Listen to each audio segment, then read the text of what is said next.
Hello, welcome to Day Gaming. I'm your host, Talion, and we are continuing our way through the longest journey to where April has suddenly been transported. Wish I could sit down for just 5 minutes. To Arcadia. Yes, we will let you sleep here in a minute if that's really what you want to do. She's found out that apparently she needs to go meet somebody to where he's kind of like a timey-wimey viewpoint of how time works. Like he I wish I could sit down for knows just her 5 and minutes. already said that they've met, but yet haven't met. So it's kind of one of those really weird things. So look, there's a comfy chair. That looks like a really, really comfortable chair. If you want the comfy chair that bad, you can go sit in the comfy chair. Man, she's so demanding.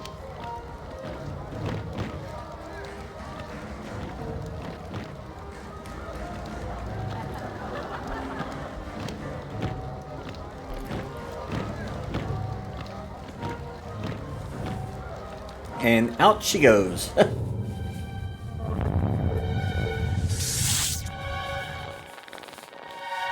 Looks like Cortez got captured.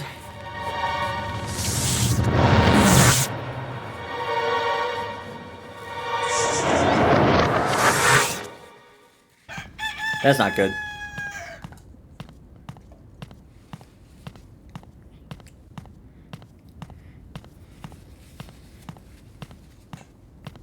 Wake up, child. Slept through the entire party.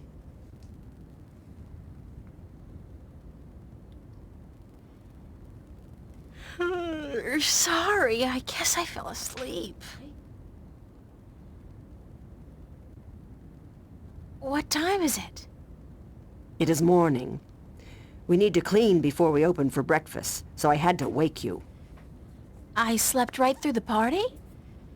It seems so. You did not stir even when everyone was leaving. Oh well, I feel pretty good considering. You look a little pale, but it's nothing a good porridge won't fix.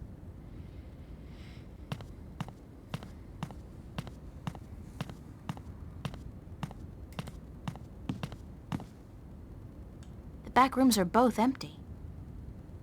It was pretty comfy to sleep in. I'm a little stiff, but that's only to be expected, I guess. Nothing but ashes left of the fire now. Assorted bottles and spices and herbs. They look empty, and after last night's shindig, that's no wonder. Right? Not to sound rude, but I've had my fill of her for the moment. Okay. Well, shall we see if we can leave? Do you intend to walk about in that outfit, child? It is day, it would not be proper. It's all I have. Come. We will find something more suited to a young lady about the city.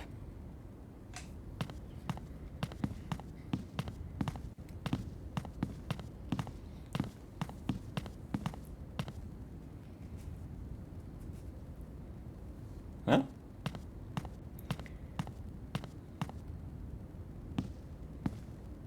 How do I look? Well, you got a new outfit. Well, it'll have to do for now. You do not have the most womanly of forms, but I'm certain you will fill out in time, with the right diet. Thanks. Thank you for the clothes, for everything. You will have time aplenty to thank me while you are cleaning plates and cutlery, child. I'm sorry. Work? Those clothes do not come free, child, nor does a night spent sleeping before the fire. I'm not asking much, only for a helping hand in cleaning. Yeah. We could be a jerk and say no, but honestly, common courtesy, it does make sense. We're not entitled. All right. Tell me where to start. You can start carrying in the mugs from the back room.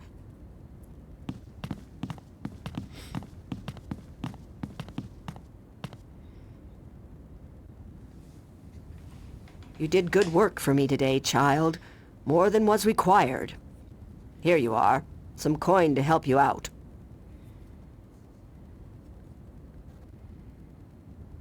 And Nice. keep the clothes. You seem to have grown into them already. Well, I appreciate it because I don't have much else. I look like a serving maid. Let me see if she has time to Excuse chat. me? Yes? Oh, it is you. Yep, Thank it's you, me. ma'am. You're welcome, child. Okay, so I guess we are done talking to her. Square jaw and broad shoulders.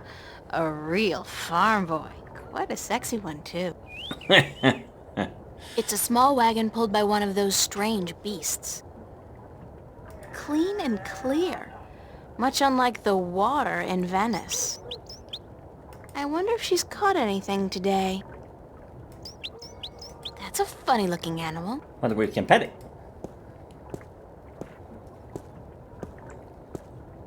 Good beast. His hide feels like a turtle's, but softer.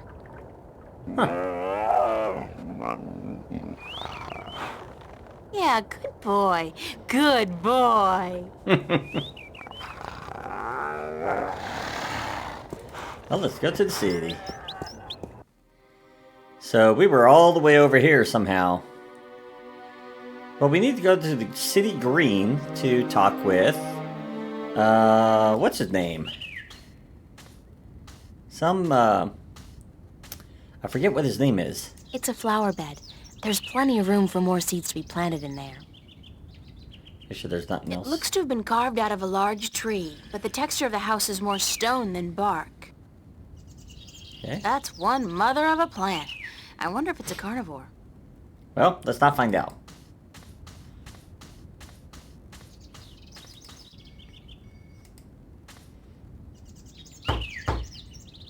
Enter, honored guest, and I would have been with you presently.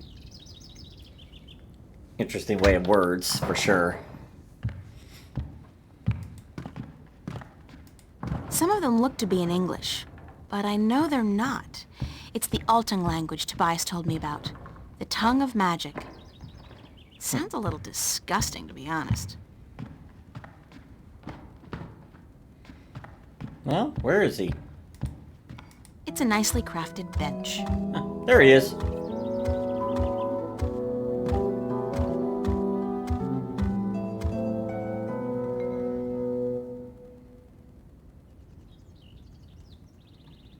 Be welcomed, stranger, to my abode. Stranger? Don't you remember me? You invited me here. Every moment we meet, and every moment we part. You are both stranger and friend, April Ryan. I'm sorry, but could you try to be a little less obtuse this time? I have a hard time understanding half of what you say. I will beg for your forgiveness, April Ryan. I had a hard time to make myself understood amongst other peoples. I will pull myself into this moment, difficult as it may be, so that we can communicate and so that you may understand. It is important that you understand, April Ryan, very important. Yeah. Who are you? I am Abnaxus of the Venar, ambassador to the Ireed Council in Marcuria. My people live far from here, and they do rarely visit your kind, and so I am their sole link to humans and Dolmari. Why is that? I alone among the Venar am able to focus on a particular moment and thread in time, and so to speak with those who flow with time, like you. Yeah, how do you... You can definitely tell they perceive time a lot different. How do your people perceive time? It is hard to explain. Any moment before this moment and any moment after is the same to me as this one. I have lived already, and I am yet to live. Do you understand me? I think so, but how's that possible? Everything is possible, April Ryan. There is magic, and there is science, and between the two, everything is possible.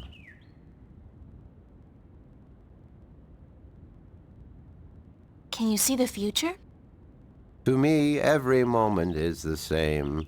There is no future. I can relate moments you have yet to see, and I can unravel possible threads. But remember, the future I see may not be the one into which you walk.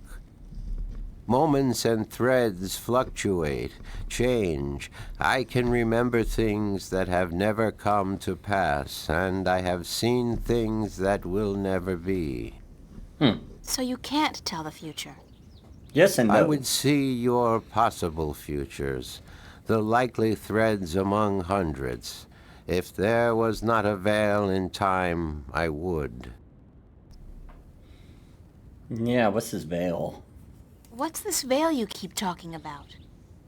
Somewhere ahead, in our path, there is a dark veil through which I cannot pass, past which I cannot see. It is disconcerting to me to be blocked from the moments of my life.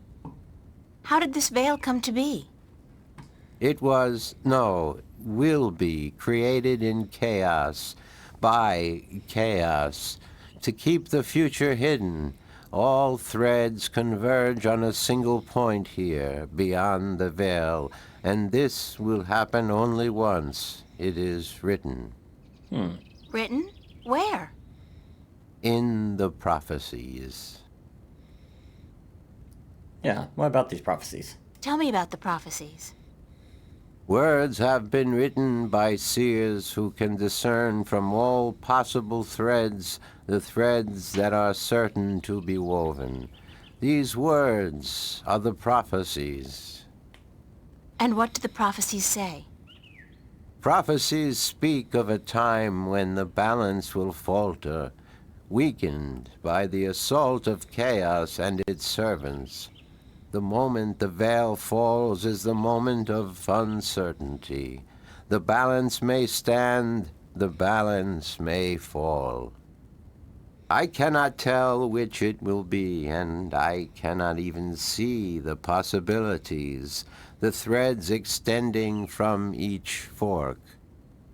But the prophecies also speak of a Savior, as the prophecies usually do, one who will bring order to chaos, only to release chaos on the innocent, one who will restore the balance, only to finally break it. That doesn't sound like a savior. The word in my tongue is Kanang La.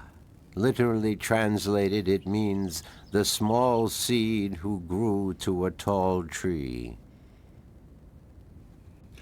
Okay.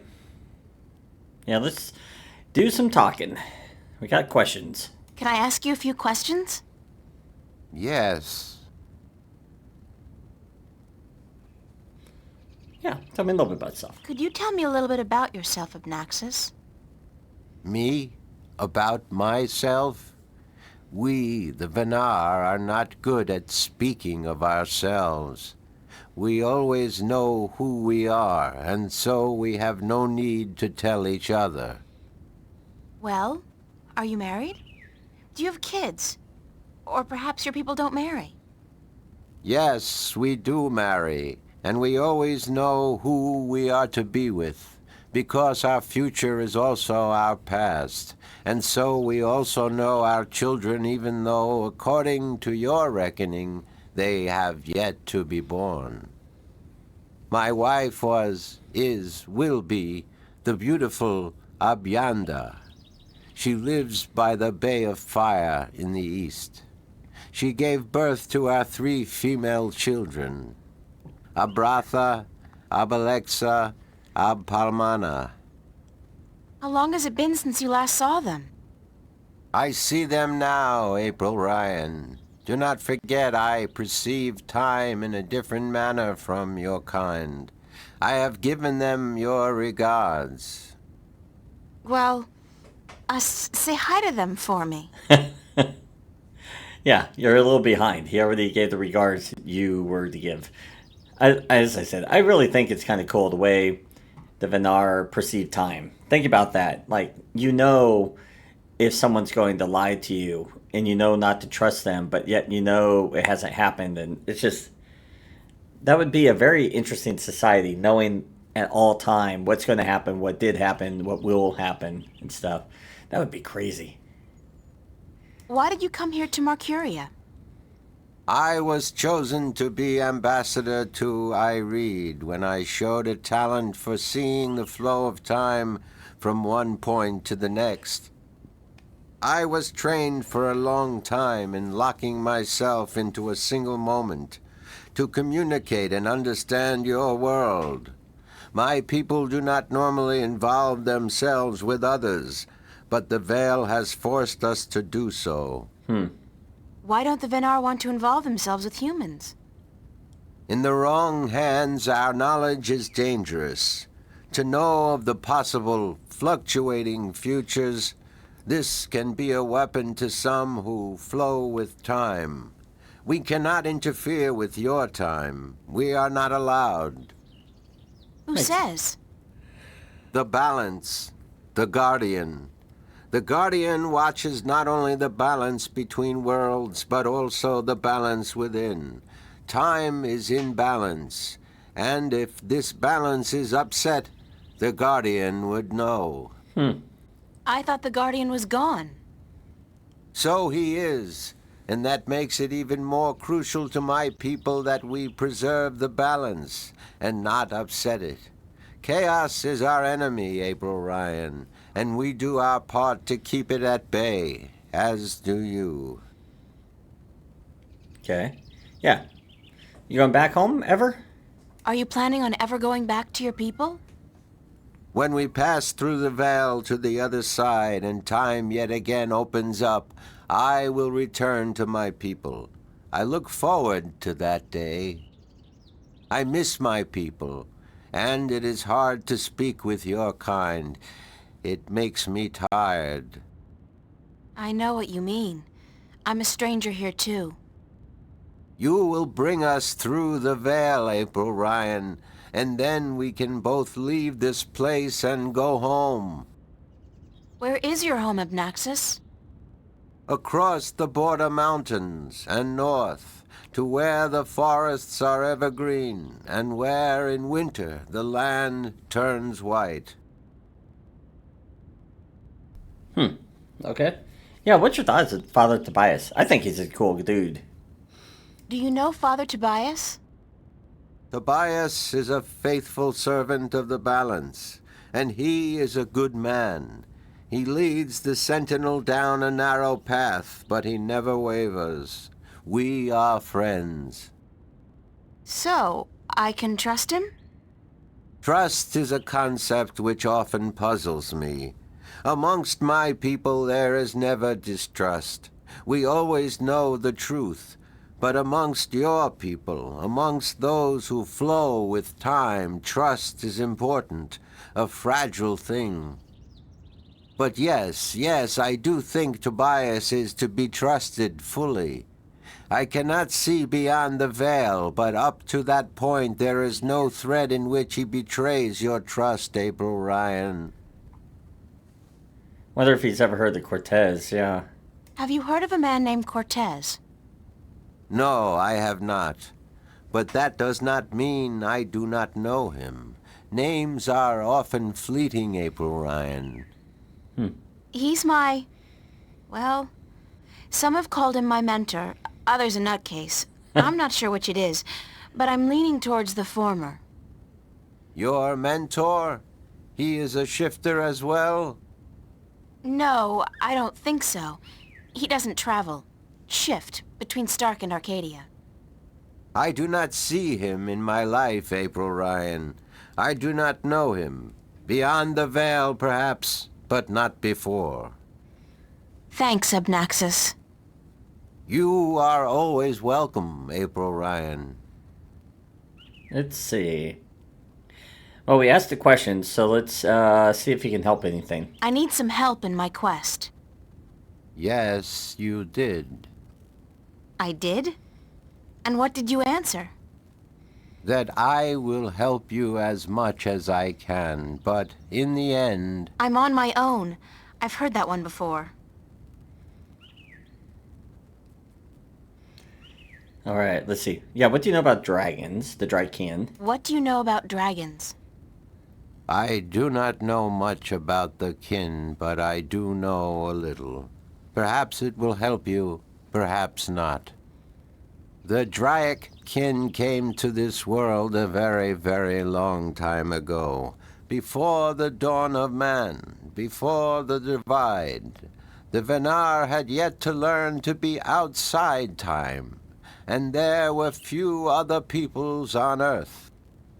The kin played an important part in the divide, in separating magic from science, and in the founding of the Fathers, the Sentinel, to watch over the balance.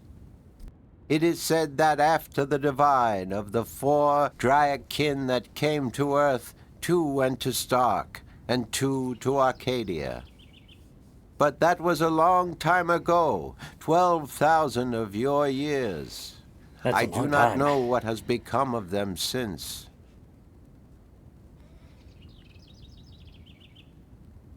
Yeah, what about, he doesn't know where we can find them. You don't know where I may find these Drykin? No, the white of the Dryakin, the mother, has, according to legend, been sighted. Yeah? The tale of the silver spear of Gorimon speaks of the mother and her child. Though I think this is but a tale, and far from the truth. The story is called The Silver Spear of Gorimon? Yes, unfortunately I do not have this book myself, and I do not know of anyone who does. Okay. Yeah, what about the others? What about the other dragon, the other Dryakin? Of the Dryakin, I only know of the mother, the white of the kin, although I have heard tell of a god who fell from the sky into the ocean a great long time ago. But this may also be just a tale. Okay. Well, we got something up here. It liked. Yeah, do you know anything else about this god? What else do you know about this god who fell from the sky? Only what I have told you. Someone with greater knowledge of the ocean and the creatures that live beneath its surface may be able to tell you more. We know a person that likes to tell maritime stories. May have to have a conversation with him. Yeah, what about this disc? Have you heard of a disc that works as a key to the Guardian's realm? Yes, but very little. It has been spoken of in the I-Read Council only recently, brought to attention by the Tyrant Ambassador. He wished to know where it is kept. And what was the answer? No one at the council knows or admitted to knowing, and the ambassador was asked to speak with the Sentinel, which he is unlikely to concede to. The Tyrant are allied with the Vanguard, and so are in political and ideological opposition with the Sentinel. I know Vestrum Tobias. He would not speak a word with the Tyrant, nor the Vanguard. Not unless it was to challenge their philosophies. So you don't know. Yeah. So you don't know where I can find the disc? No. Ask Vestrum Tobias. Yeah, he might. He might talk to us. Let's see. What about the rift? Yeah. Do you know anything about a rift leading to the Guardian's realm? I have heard speak of such a thing. I believe it was where the tower was built and the divide created. When the earth was one, it might still be open. Any idea where it is? I am afraid the Venar were never very involved in the affairs of the Sentinel, nor took any part in the divide except to agree to the necessity of it. we had little choice but to concede. Makes sense. We are a magical people. We need the balance, because we could not survive without magic. Yeah, that makes sense. Yeah. How about fighting the chaos? How would I go about fighting chaos? You cannot fight chaos. It is not so simple. To oppose chaos, one must return order to that which has been affected by chaos, and thus reduce its powers. But this is not something everyone can do. Only those ordained by the balance can embark on such a dangerous task and survive. Right there. Alright. That's about it for now. I am glad I could be of assistance, April Ryan. Thanks for your hospitality, Obnaxis. Goodbye. Blessings of the balance to you, April Ryan. And may your journey have been a long and fruitful one. We appreciate it. Alright. And let's take a look at the journal, because I know it said something up here. Alright. When I asked Anaxis about the Drykin, he didn't really know much about them except for a story he heard about a god who fell from the stars into the ocean a long time ago. Whatever this so-called god may be, it's a fair chance it's got something to do with these dragonkin creatures. It might be a good idea to run this by someone who knows more about the myths and legends of the sea. And as I said, we do know somebody that is aware of it. I do want to go talk to, I think, Tobias first. We'll work our way through. I want to go talk to Tobias, let him know, hey, we're back in town. Not by choice, but see if he might have some information to help us. We may still have to do some investigating around, but it doesn't hurt to ask first.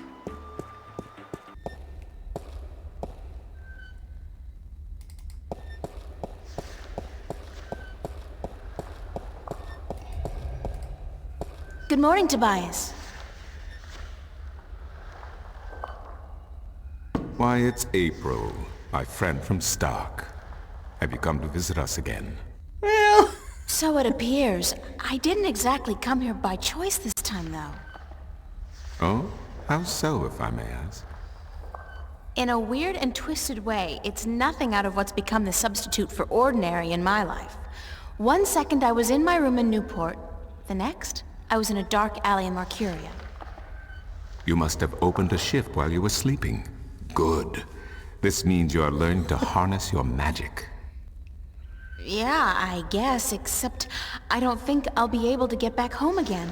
And this time, my mentor, Cortez, has no idea that I'm here. Ah, but I'm sure you will find a way to channel and control your power soon. In the meantime, is there anything I can do to help? let's see.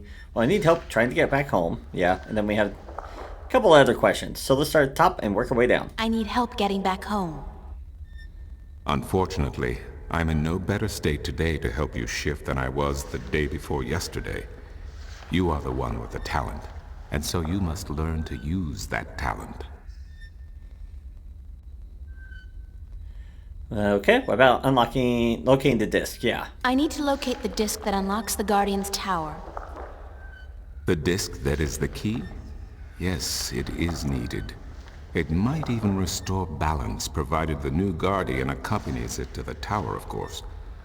But you wish to find the disc yourself? I have to. Cliché or not, it's our only hope. Yes. You do this often, then? Save worlds? It's an expression. Heroism in my world is more of a cliché than anything else. I do not understand. But then I am merely a servant of the balance, while you are more. But yes, the disc.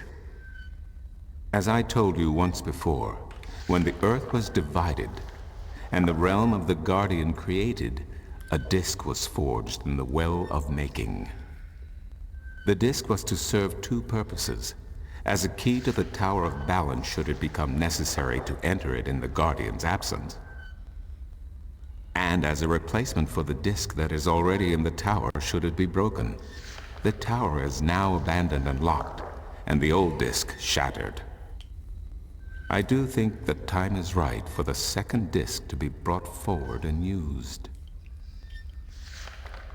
So, where's it at? Give it to me. Where is the disc now? At first, more than 12,000 years ago, it was kept in the open, at the Sentinel Enclave outside Marcuria. However, when thieves attempted to make away with the disc, it was taken away. Why? So that the 4 parts of the disc could be divided amongst 4 of the magical people of Arcadia. People who would have nothing to gain from the balance being compromised. Makes sense. So who have it? What people were the disc divided amongst? This I cannot tell you. I am not sure anyone remembers now. But it would be in the scriptures, I am certain. What scriptures? The scriptures of the balance. There are 13 of them. 13 is a strong number, rich in tradition, and... Did you know the Irede High Council consists of 13 ministers? No, of course you don't. 13 was also the number of the fathers who begat the Sentinel, and who built the Tower of Balance.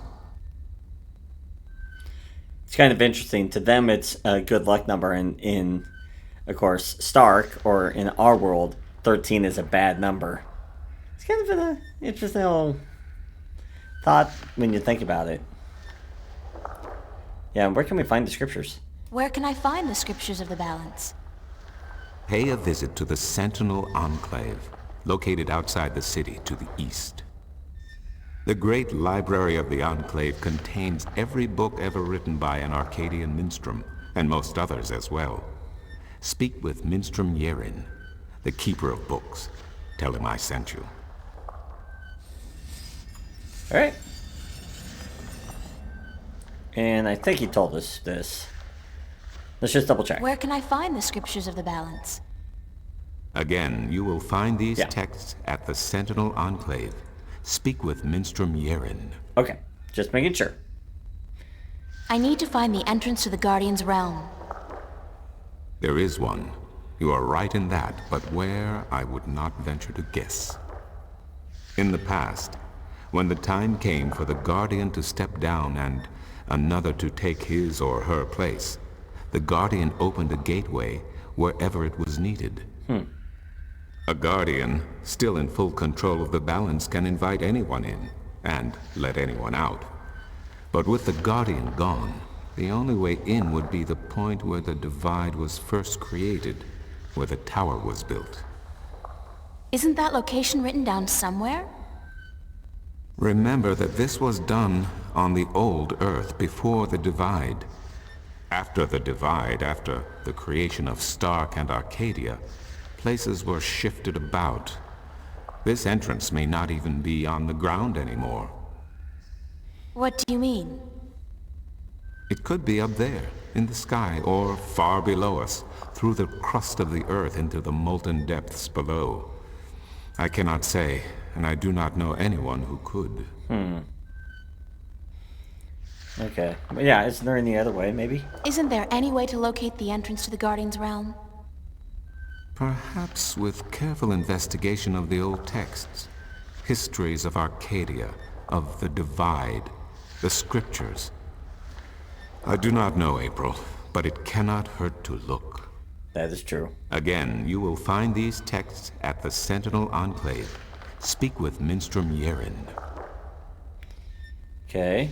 And the dragons. I need to locate the 2 dragons that reside in Arcadia. The Draken? What's the difference? Dragons is a word from your world. The kin are not what they have become in your legends and fairy tales. But they're real, aren't they? Oh, as real as you and me, April. And old. They have been here since before our time. As you probably remember, the kin were instrumental in the divide, saving mankind from a terrible end. But I know so little, only what I can remember from my studies when I was a minstrel at the Enclave. Okay. And I'm pretty sure he'll tell us to go to... How can I get more information on the Draken? Books, daughter, books. The wisdom of the ages. There is one tome you should study, called The Secrets of the Draken, by Minstrom Elniak. It is old but informative, and it captures the imagination. Where can I find this book? Again, you will find these texts at the Sentinel Enclave. Speak with Minstrom Yerin. Alright. I think that's everyone we need. Thank you, Tobias. Good to know I could help you, April. Alright. Let's head on out.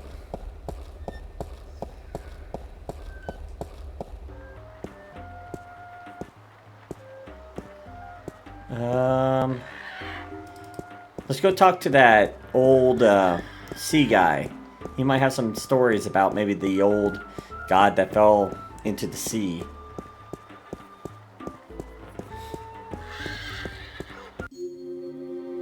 We have a new place to check out too. Let's go to the pier. But what we can do is just it's kind of a shortcut.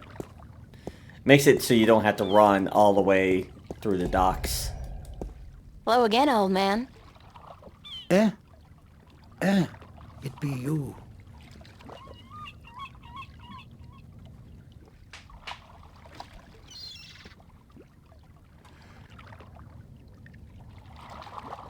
Yeah, let's see if we can tell some stories. I'd love to hear some more maritime stories. Sure, sweetie, I be happy to. What story you be wanting to hear now? We have the one about the god that fell to the sea. Have you heard a story about a god who fell from the sky into the sea? Aye, that I be having.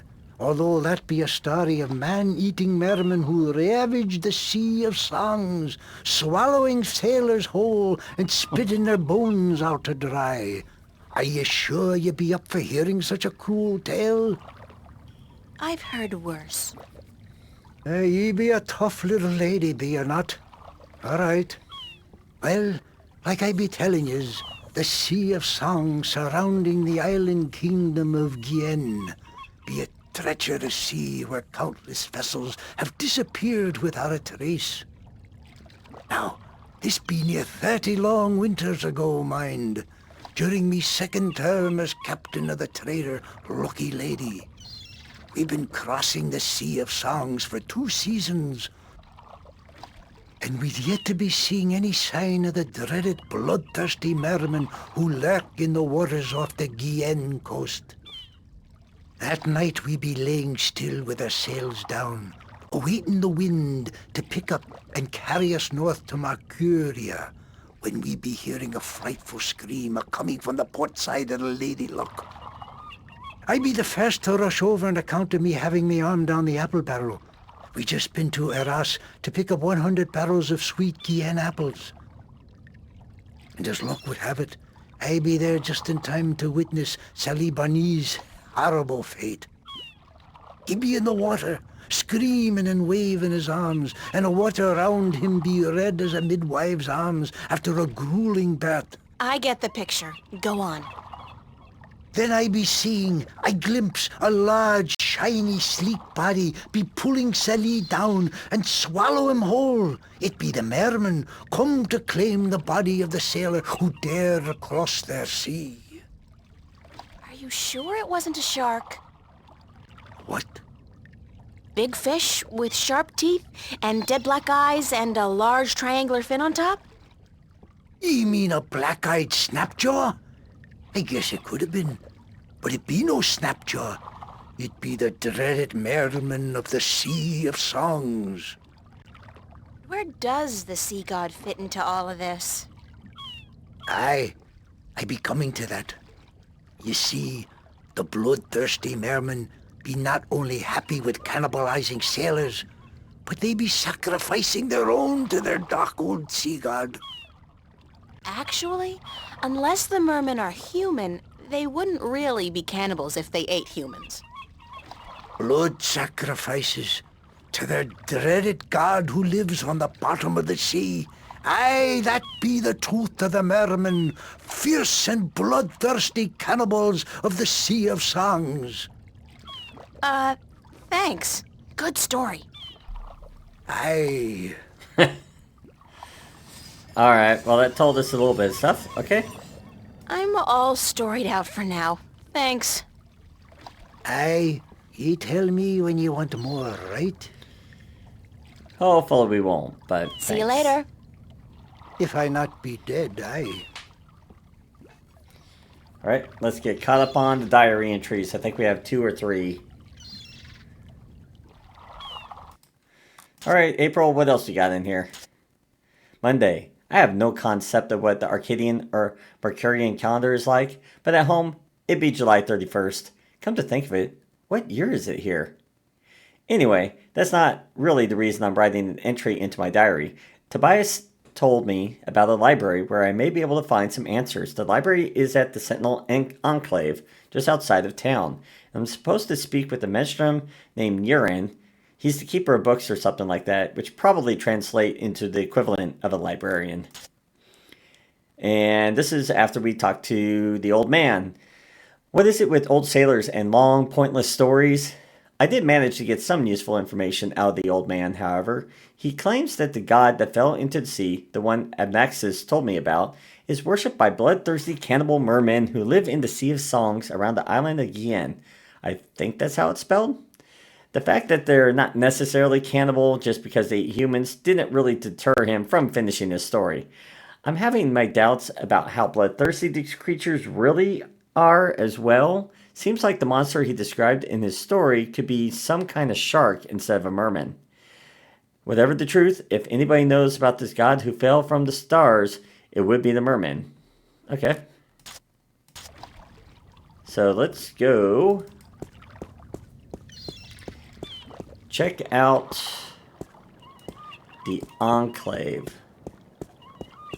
where we will be doing more reading. I would say, even though this has a great story, if you're not into dialogue, this is definitely not one of those games that most people would enjoy. And I understand why, obviously. Because some people just want action. They want to have, like, the story move forward without a lot of talking. Let's see. Let's go to the Enclave first.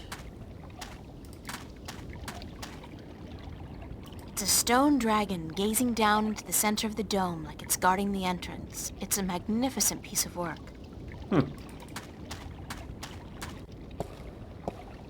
The dragon's mouth is pointing straight down at the middle of the floor. It's a small recess about the size of my fist with a thin duct extending from the recess to the circular hollow in the middle of the floor. There are 3 others just like it, arranged with equal distance to each other in a circle and all connected via a duct to the center of the floor. Yeah, right there. The dragon's mouth is pointing straight down at the middle of the floor. Okay, let's go downstairs. This is a pretty cool area.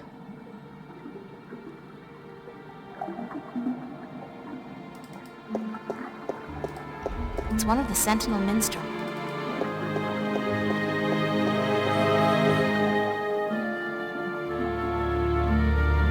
So, okay, so it takes us back down here. Okay.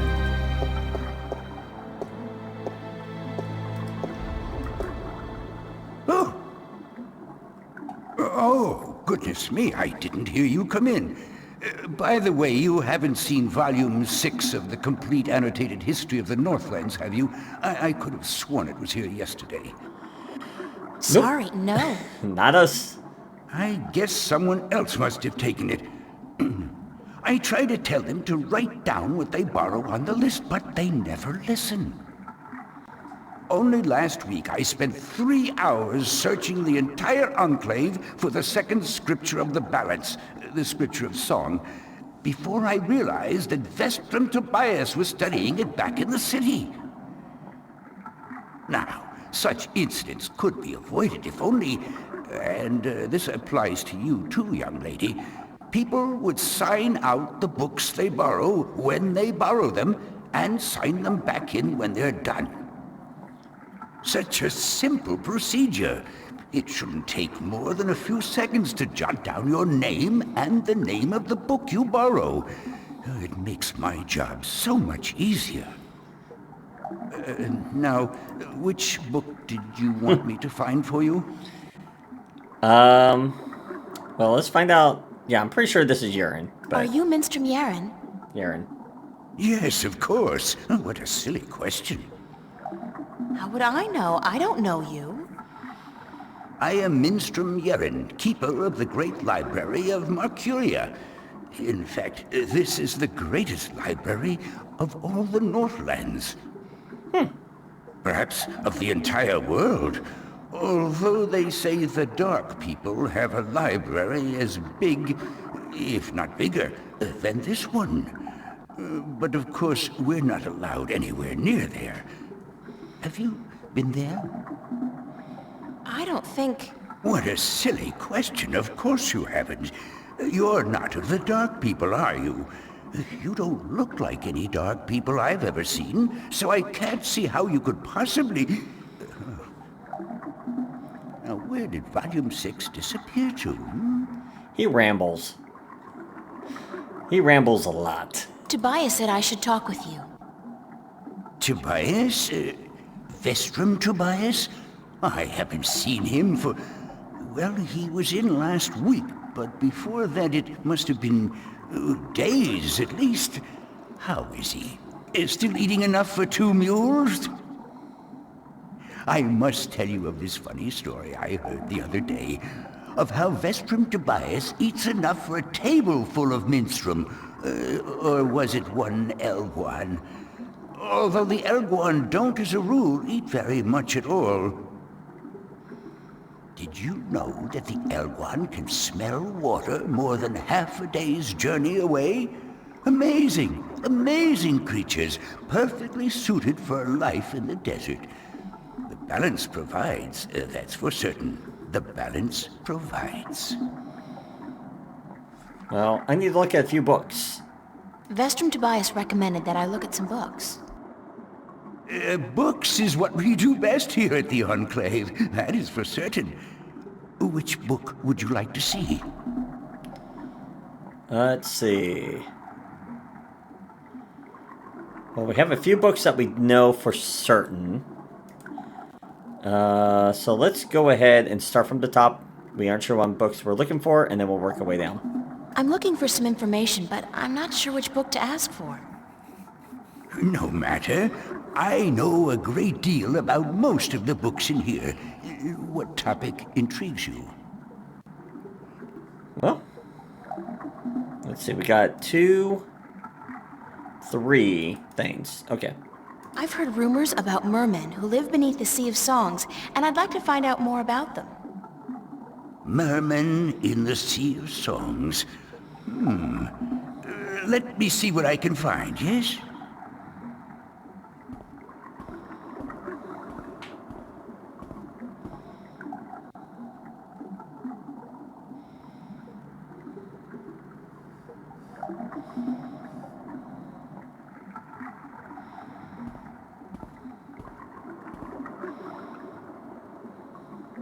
I did find something of interest. I'll leave it here for you to read.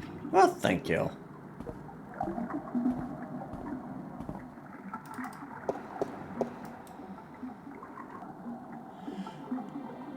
Mayron, also mermen, merpeople, Myrians, and magical people who reside in the depths of the great ocean and other seas. Little contact has been made with the Miram, who are believed to have been quite numerous in the past, but are now dwindling in numbers. Confirmed location of Miriam cities is between the Briston Atoll and Guiennes, centering on the Sea of Songs. Legends of mermen, merpeople, Myrians, are rampant among sailors. Their stories portray the Miriam in a grotesque and violent light, betraying the truth of a largely peaceful people. Violent light betraying the truth of a largely peaceful... What? Betraying the truth of a largely... Yeah, I'm not really... That's kind of weird. It's like part of it's missing. Not sure what happened there. Although not much is known about the Miram, their religion apparently centers around the belief of a benevolent God who lives in the immense depths of the great ocean and who brought the Miram to Earth from a place distant and wonderful. Yeah, I'm not sure what happened there. It's kind of weird. Because these stories portray the Miram in a grotesque and violent light, betraying the truth. Okay, somebody messed up on their writing. I never noticed that until now. Okay. Are you done? Let me take that back for you. Yeah, that had me confused there for a minute. Thought we were missing text, but nope. They just accidentally had it written in 2 places. That is why you test your code. So we got one information. A little bit. Oh, goodness, it's you again. Oh, you gave me such a fright. Yep. I need more books. Could I see some more books? Oh, certainly. What a silly question. Okay, I'm looking for some information, but I'm not sure which book to ask for. No matter. I know a great deal about most of the books in here. What topic intrigues you? Well, let's see. Saw the book about Miram. What about the 4 magic people? I need to find out which 4 magical people of Arcadia were given a piece of the stone disc that serves as the key to the Guardian's realm. The stone disc of the balance, yes? Yes. There could possibly be something on that in... let me check. Just one moment. Thank you, sir. You were most helpful.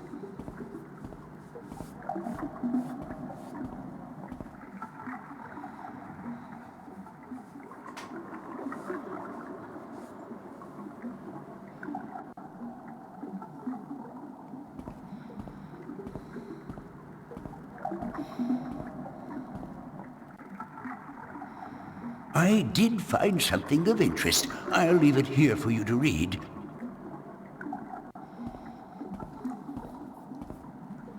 Thank you. Let's see what we got. Okay, chapter 16 in the 8th scripture, the scripture of breaking, regarding the disc of the balance and the events that came about when the disc was broken.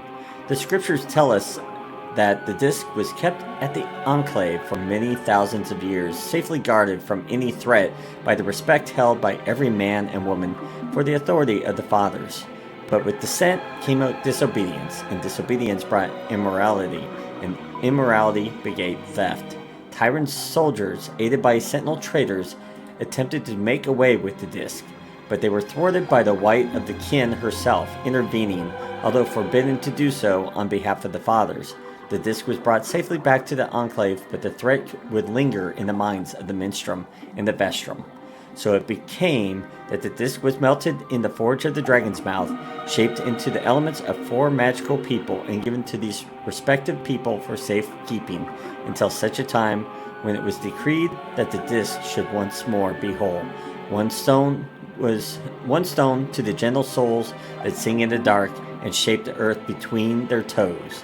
One stone to the watchers of the woods, the ones who are outside. One stone to the 2 that make one of air and sea.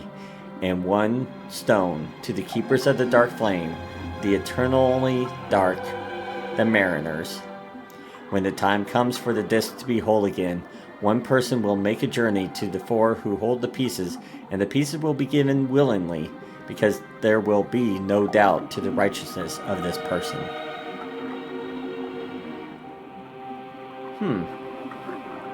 Are you done? Let me take that back for you.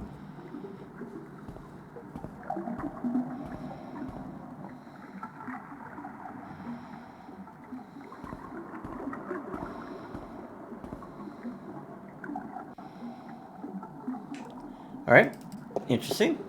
What about more info? Oh, goodness, it's you again. Oh, you gave me such a fright. I will let you know, you do actually have to go through this process. It will not let you advance the story unless you read the right books. Could I see some more books? Which makes sense, Oh, because certainly. What a silly question. in reality, you would not know where to go without reading these books. So I do I'm understand. looking for some information, but the I'm reason not sure behind which it. book to ask for. No matter. I know a great deal about most of the books in here. What topic intrigues you? I need a specific book about the dragons or the Draken. I'd like to learn more about dragons, about the Dragakin.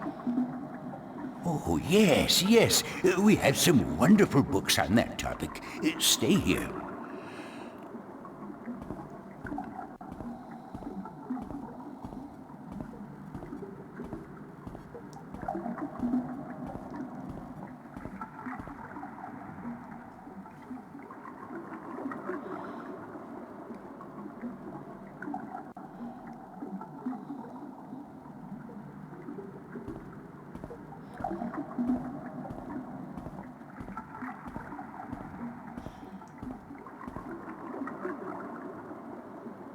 I did find something of interest. I'll leave it here for you to read. Thank you.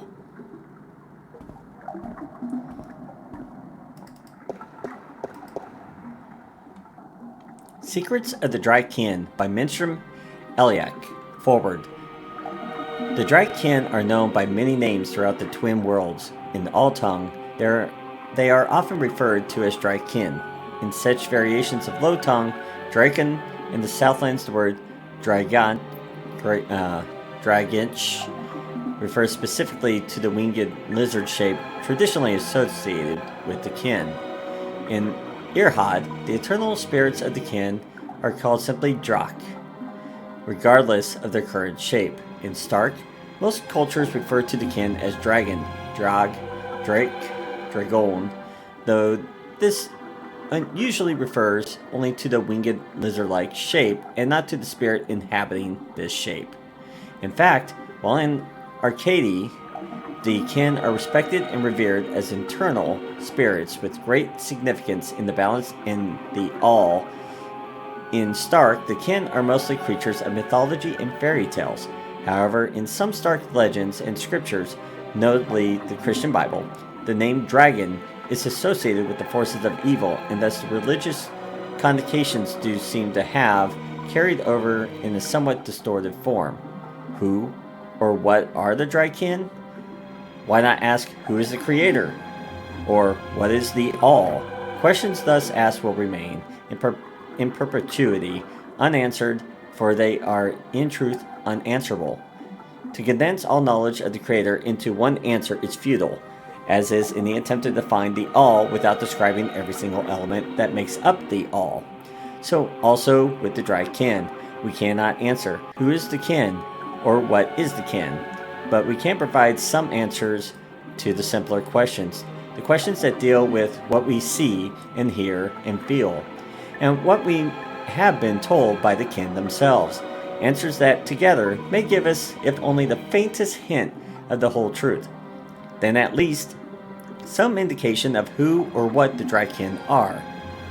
Born of the emptiness between the stars reads the 11th scripture of the balance, the scripture of time, shaped in unison with the all, part of the all, yet outside the all. Drakenchin, note the ancients' high tongue variation of the Draken. Why so many variations and interpretations of the Draken from culture to culture? The kin have always been shrouded in mystery, and from mystery rises legend and myth. The kin seem content to be seen as nothing but tall tales and figments of a bard's fertile imagination. Are you done? Let me take that back for you. So they're much more than just the form that they take, is what it sounds like.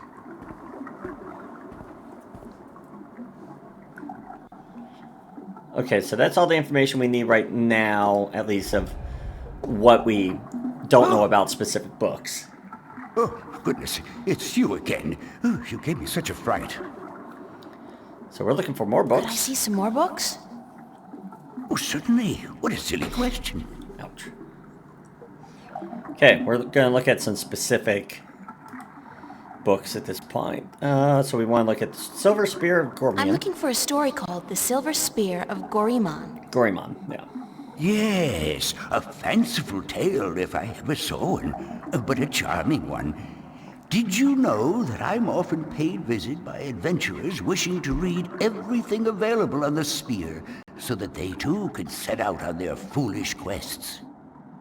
Yeah, don't you just hate those adventurers? Well, they pay for my bread, milk, and butter with their contributions to the coffers, so I shouldn't be too critical of them. But they care not about the books. They care only about what the books can give them. I care. About the books, really. I can tell. So, the Silver Spear of Gorimon, then?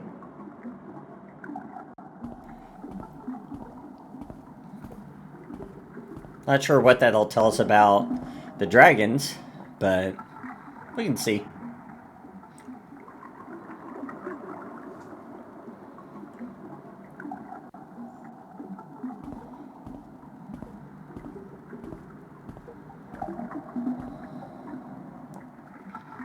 I did find something of interest. I'll leave it here for you to read.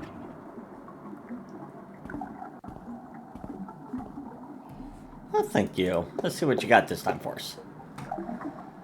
The Silver Spear of Gorimon. In the glory days of Bathsheba, before the drought, when Gorimon was the greatest city in the known world, the Peric of Bathsheba decided to forge the most powerful weapon in the world to challenge the mighty white dragon. The Perish had grown greedy and bored, his treasure hold filled with the riches of the world, and he desired nothing except for the one thing he could never have, the unborn daughter of the white dragon, the fairest, purest, most beautiful creature in the universe. He asked the white dragon for his daughter's hand in marriage, but she had refused, scolded him for his insolence, and warning him to keep his distance from immortals. But so the Perish sought the advice of a mighty sorcerer, the dark and cruel Eos, to learn how to kill one of the Draken. The sorcerer told the Perish of the white silver of Mount Tyrene, the strongest substance in Arcadia, and now it could be forged by magic to kill even one of the kin. The Perish ordered his army to the north, across the ocean, to bring back enough white silver to shape a weapon. When his men returned with the rare metal, the Perish ordered the finest blacksmith in Bathsheba to his castle, where Eos the sorcerer cast a spell to create an unholy forge. 10 days and 10 nights it took before the exhausted blacksmith could present a tall spear to his emperor. But before the spear could be used to kill one of the kin, it had to be bathed in blood. Beheading the poor blacksmith and the soldiers who retrieved the white silver from Mount Tyrene, the Perish private bath was filled with their blood. As he dropped the silver spear into the red bath, watched over by Eos, a terrible scream erupted, and steam rose up in a red, foul-smelling cloud. When the steam lifted, the blood was all gone, and the spear was glowing in a deep red color. With the terrible weapon now ready to be wielded, the Perish issued a challenge to the white dragon to either surrender her daughter for him to marriage or to suffer a painful death at its hand.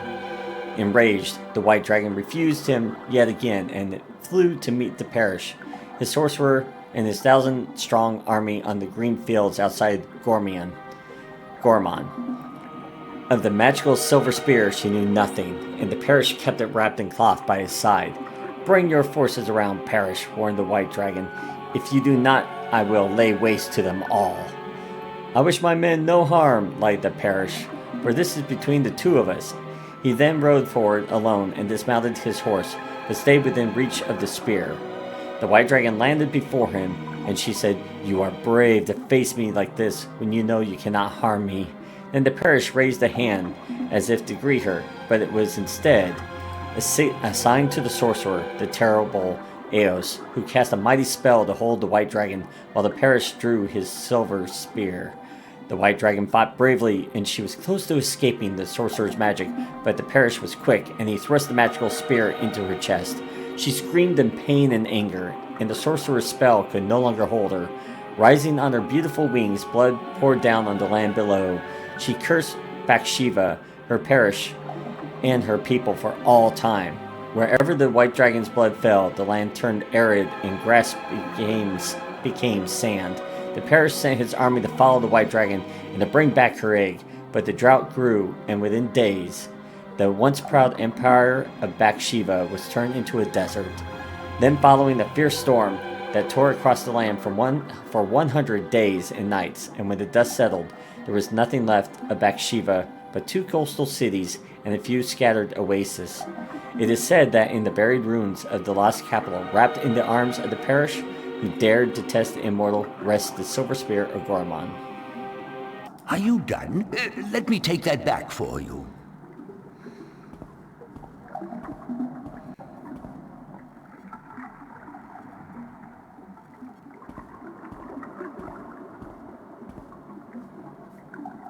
Let's see. What else can we read?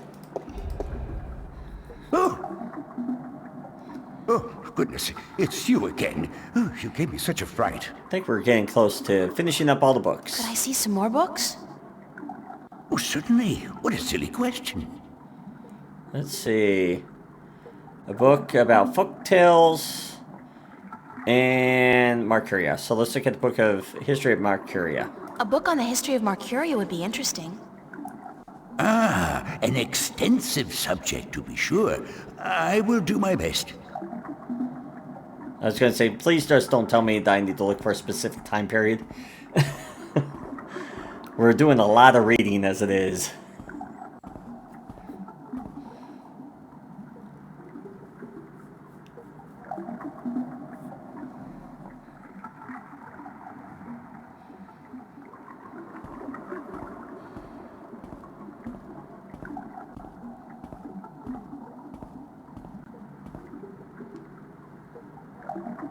I did find something of interest. I'll leave it here for you to read.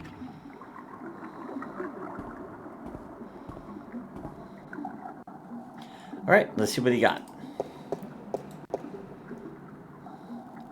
Travels in the Northlands by Jameen the Discoverer. The first part.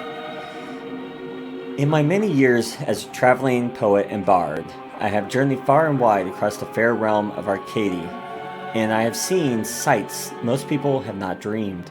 I have stood on the magnificent and terrible southern capes in the midst of winter, when the storms are at their fiercest, while waves as tall as the towers of Altaban washed over my frozen body.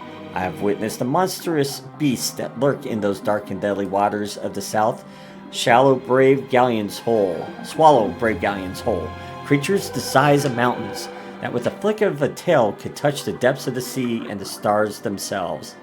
I have crossed the great ocean from north to south and from east to west, and in the course been stranded on desert islands with no sustenance but what I could gather from the sparse vegetation for months at a time.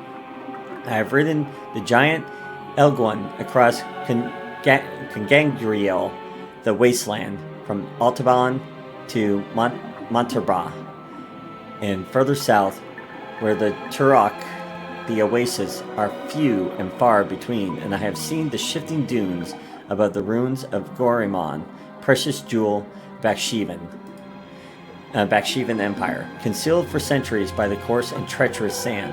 And I have journeyed far west, carried on goodwill and destiny by shadow ships, to the strange and unknown cliffs of a world unseen by most, a world of an unfamiliar tongue and customs, a world of great wonder and mysticism. I have seen all this and more, but not the fairest sights still have I seen in the lands of the north, from Eridi to the border mountains, from Tyran to the Bay of Fire. No sight can ever compare to the dawn at Mount Tyranny, looking out to the plains of Nadra, where wild stallions run free in the thousands, and to look on the city of Coruscant, the pearl of fire, while the boiling sun sets in the ocean beyond, the slow waves reflecting dark yellow and red as they lap slowly upon the sandy shores, is an experience truly treasured and ne'er forgotten.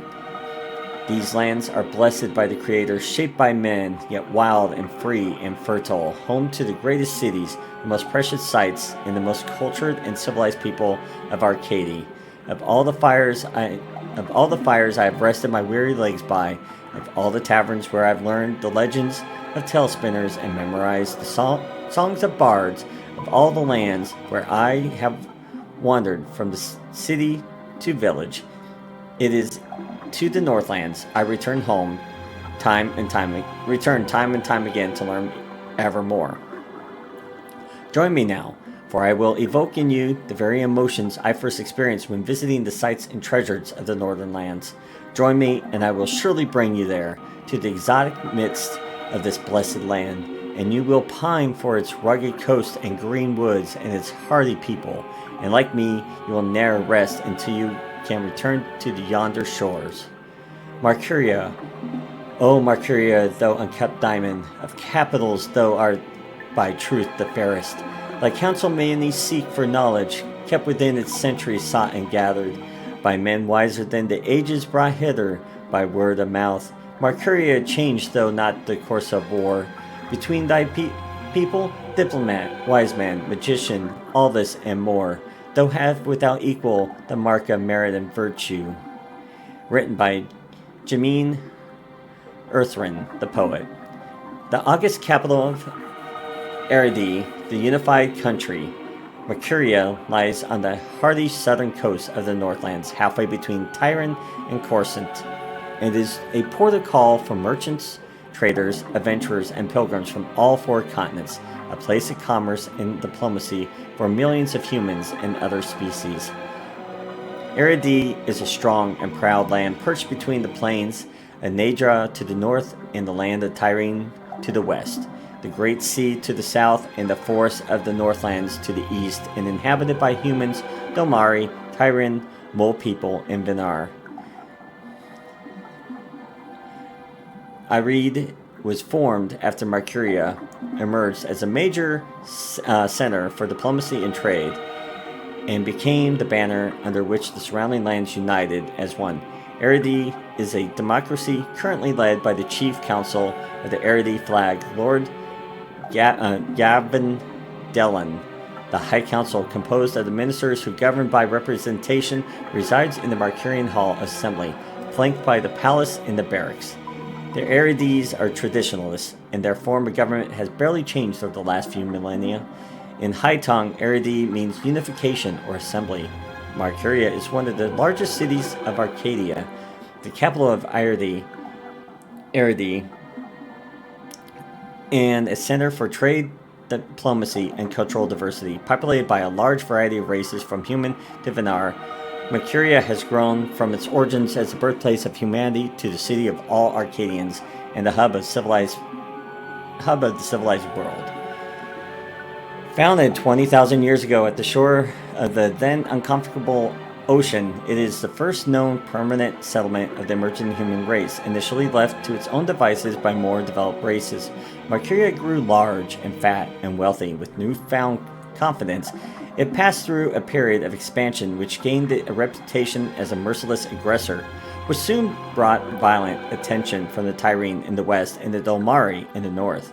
After years of war, Marcuria was decimated and subsequently rebuilt with sufficient reinforcements to weather attacks from both sea and land. Peaceful times followed, whereupon Marcuria settled into the role as it has in today's Arcadia. Although all surrounding areas fall under its jurisdiction, there is sufficient self-governing and few central taxes to appease all but the most disgruntled. The huge areas of farmland around the city benefit from the well-kept roads, markets, and the busy export to other lands. Nearby villages benefit from the military might of the Marcuria, protecting them against roving barbarians and Tyrene armies. And Marcuria also provides the people of the Northlands with one of the best and busiest ports in Arcadia, allowing travel to distant destinations around the world. Wow, that was a lot of reading on that one. Are you done? Let me take that back for you.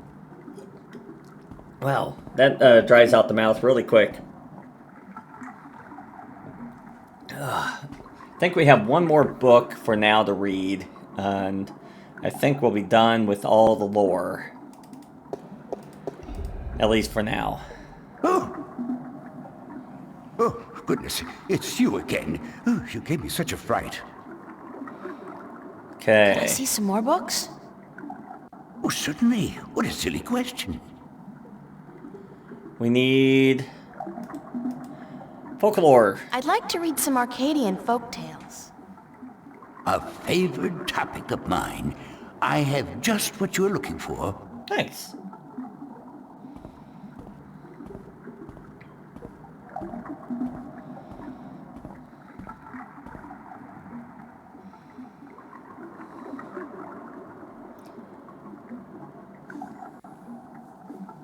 Bring it on. See what you got. I did find something of interest. I'll leave it here for you to read. Sounds great.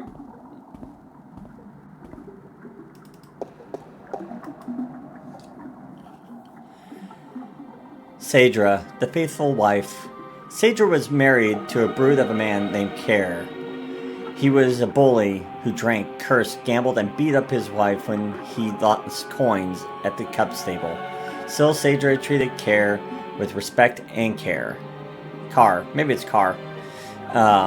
She fed him when he was hungry. She made his bed and washed his back. She laid down with him when he told her to. She never complained of her hardships to anyone, even though some days she woke up with bruises all over her body. Despite her husband's treatment, Saedra was a beautiful woman with lovely dark hair and green eyes, and men would admire her when she went to the market for food, or to the town well for water, but none dared approach her, fearing her dangerous husband more than they admired her beauty and grace. People would say, "Poor Saedra, she deserved better than what she has. She is so good and patient, even though her husband mistreats her every day." But no one was willing to do anything to free her from her husband, as they all feared his wrath. "She chooses her own path," they would say, "and it is not our duty to interfere." Then one day, a tall and handsome prince rode into town to visit the elder council. When he spotted Saedra carrying 2 heavy buckets from the well to her home on the edge of town, he was taken with her beauty and youth, and he jumped down from his horse to help carry her buckets home. On the way, he offered Saedra courtship, but when told she had already married, he bowed respectfully and excused himself for acting inappropriately. That night, Saedra's husband heard about the prince helping his wife, and after striking her down for letting royalty interfere with her duties, he strode drunkenly, for he had already had his usual fill of dark ale, towards the tavern where the prince and his cohorts were staying. When Car arrived at the tavern, the prince was eating dinner, and when told Saedra's husband was there to see him, the prince stood and waved the man closer. "I must congratulate you on your good taste in marriage," said the prince, "for your wife is the most beautiful and good-hearted woman I have ever met." And then he offered Car a seat and a tall mug of ale. But the angry husband did not appreciate the prince's advances, and he drew a sword and lunged at the prince before the guards could act. The prince was quick and lucky to avoid certain death, but before Car could make a second strike, the prince had recovered his sword from where it stood by the wall and stood ready to fight the brute.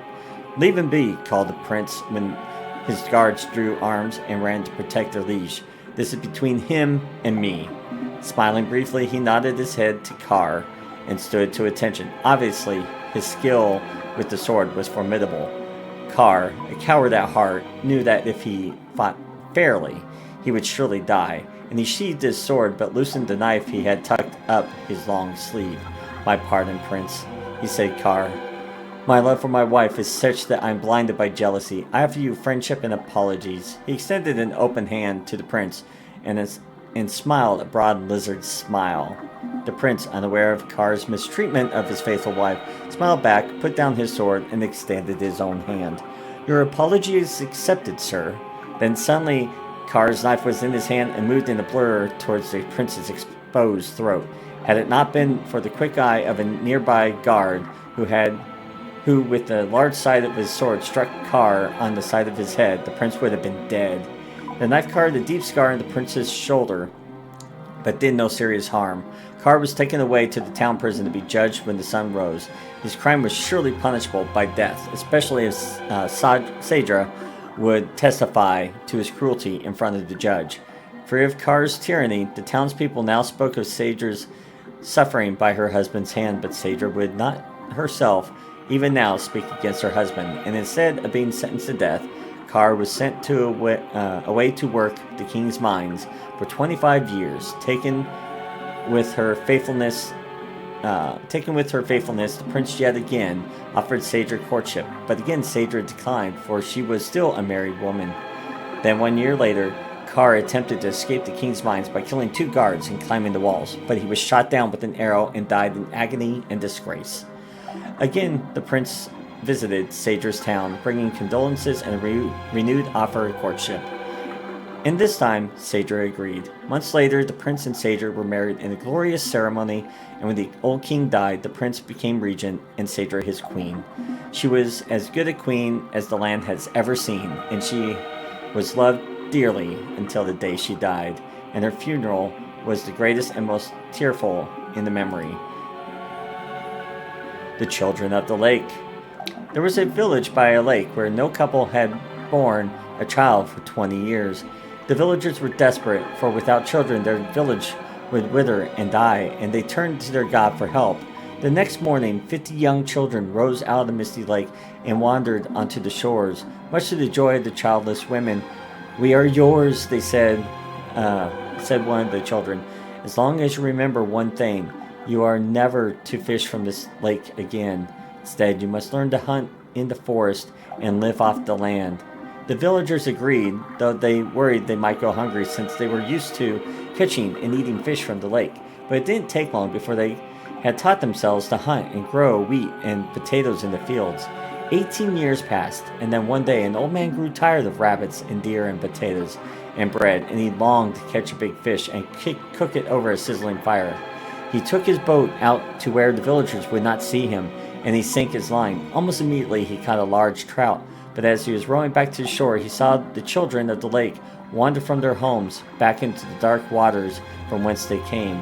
Their mothers called for them, tried to hold on to them, begged them not to leave, but they would not speak, and one by one they disappeared into the lake. The old fisherman then saw, as the children sank into the murky waters, how they turned into large fish and sped off into the deep. He was shameful then, and dropped his catch back in the water, but it was too late, and the village would forevermore remain childless.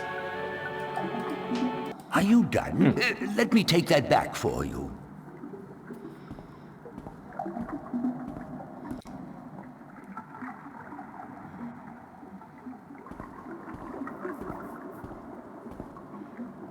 Okay. Well, I think that's all the reading that we need to get done right now, because that was the last bit that I could see. What we'll do is we will go ahead and work our way back around through town, see if we missed anything. Maybe there's stories that we might be able to talk to. Maybe we can go back to Tobias, tell him what we've learned. And yeah, so we're getting there. I know this had, once again, a lot of exposition. This game is full of it. But I do feel it does push the story forward, unlike some where it doesn't go anywhere or it feels very, very forced. I feel it's a little bit more natural. It's kind of like you discover it as you go, as if April, really would. So I will see you all next time. Until then.